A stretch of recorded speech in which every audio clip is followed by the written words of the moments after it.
रोज सकाळच्या बातम्यामध्ये एक बातमी शेतकरी आत्महत्येची असतेच. काल आपले लाडके डीसीएम, करोडो बहिणींचे भाऊ, फडणवीसाचे जीवस्य कंठस्य अर्थमंत्री अजितदादा पवार म्हणाले की शेतकऱ्यांना सारखं सारखं फुकट खायची सवय लागली, महागाईची सवय लागली. खरं आहे, शेतकरी लय आळशी झालाय हो. एकदा शरद तात्यानं केली, एकदा फडणवीस तात्यांनी केली, एकदा उद्धव तात्यानं केली, आता शेतकरी अजून कर्जमाफी मागायले. फुकटे नाही म्हणसाल तर काय म्हणसाल?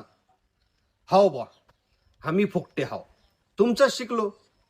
बघा ना, तुम्हाला किती वेळा आमदार केलं तरी तुम्ही दर 5 वर्षांनी मतदान मागताच. आमदार झाले की मंत्रीपद मागताच. सरकार कुणाचं बी असू दे, तुम्ही उपमुख्यमंत्री पद मागताच. तुम्ही मागून मागून थकता का? आता तुम्ही राज्याचे नेते भीक मागताच. आता तुम्ही हपापलेले भिकमंगे भिकारी म्हणल्यावर आम्ही काय सुदे असणार होय? भाऊ, अवका विसरले हो तुम्ही. मतदार